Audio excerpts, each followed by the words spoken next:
Hello everyone, आज मैं review देने जा रहा हूँ चाइनीज़ एयर राइफल का। इसका मॉडल है LV600। तो हम इसका बॉक्स ओपन करते हैं। ये वो रेगुलर मॉडल है जो चाइना ने one of the regular model जो चाइनीज़ कंपनी ने बिगिनर्स के लिए निकाला है। तो ये है एयर राइफल। तो सबसे पहले इस पर हमारे पास इसका ऑपरेशन मैनुअल है। इसके अंदर आप देख सकते हैं, फर्स्ट ऑफ ऑल इसका मॉडल है LV600। After that second page जो है इसके ऊपर इन्होंने इसकी वार्निंग्स दी गई हैं। वार्निंग्स में कुछ चीज़ें हैं जिनका ख़ास ख्याल रखने का बताया गया है। ये 2 कैलिबर में अवेलेबल है, 4.5 और 5.5 में। इसकी जो वेलोसिटी FPS में है वो 4.5 में है 490 to 600 FPS, और जो 5.5 पैलेट जिसको हम आम ज़ुबान में 2 नंबर पैलेट में कहते हैं, तो वो 390 से 500 FPS है। उसके बाद इसकी जो लेंथ है वो 1085 मिलीमीटर्स है। इसका वेट 2.9 kgs है। और इससे आगे अगर देखें तो उन्होंने हमें इसका लॉक सिस्टम समझाया है। इसमें भी लॉक सिस्टम है जिसकी ट्रिगर नीचे आता है। आफ्टर दैट इसको लोड करने का और इसमें पैलेट इंसर्ट करने के बारे में बताया गया है। और ये इसका सारा मैनुअल है। इसमें फ्लैट और डोम 2 पैलेट्स जो हैं इन्होंने हमें प्रेफर किए हैं। तो अब हम इसको ओपन करते हैं।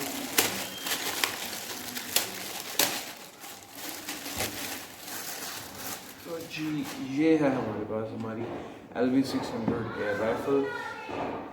इसकी ओवरऑल लुक की बात करते हैं तो इसका जो इसकी बॉडी है, इसका बट है, ये फाइबर है।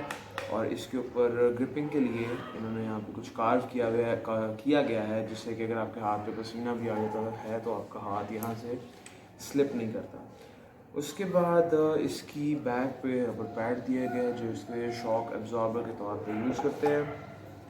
उसके बाद इसकी साइड्स की बात करें तो इसकी साइड्स गैमो से बिल्कुल रेलिवेंट है। इसमें भी रेडियम है। ओवरऑल ये प्लास्टिक की है और इसमें भी रेडियम है ग्रीन कलर का, और फ्रंट पे इसके रेड कलर का रेडियम है। इसको अगर हम गौर से देखते हैं तो हमें लगता है कि जिस तरह ऐसा 1000 में फ्रंट पे उन्होंने साइलेंसर दिया गया तो ये भी एक साइलेंसर होगा, बट ये साइलेंसर नहीं है। इससे कोई इसकी वॉइस पे कोई फ़र्क नहीं पड़ता। ये सिर्फ एज अ डिज़ाइन जिस तरह B11 और B12 इस तरह के मॉडल्स में उन्होंने दिया है, तो इसमें सिर्फ रेडियम के लिए यूज़ किया गया है। आगे इसके जो है ये रेड रेडियम गिवन है, और इसकी रेड साइड जो है इसके ऊपर ग्रीन रेडियम गिवन है।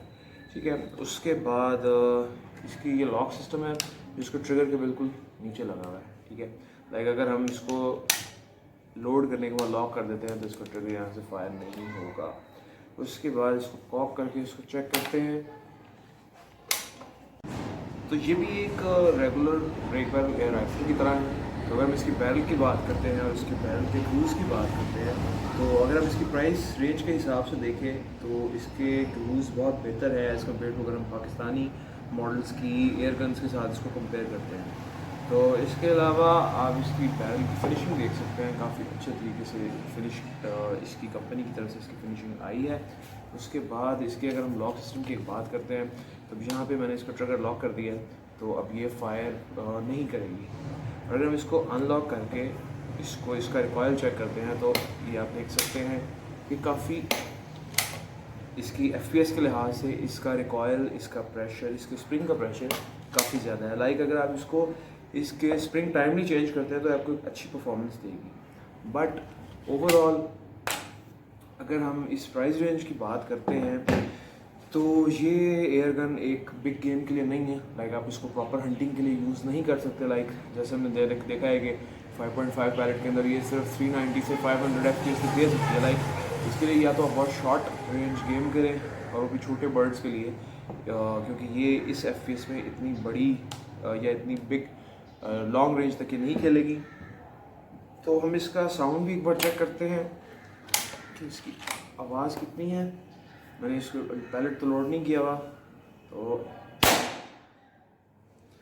जैसे कि मैंने कहा था कि ये इसकी जो बैरल के फ्रंट पे इसका साइलेंसर नहीं है, सिर्फ ये एक डिज़ाइनिंग के लिए, इसकी लुक को अच्छा बनाने के लिए इन्होंने इसके ऊपर अटैच किया गया है।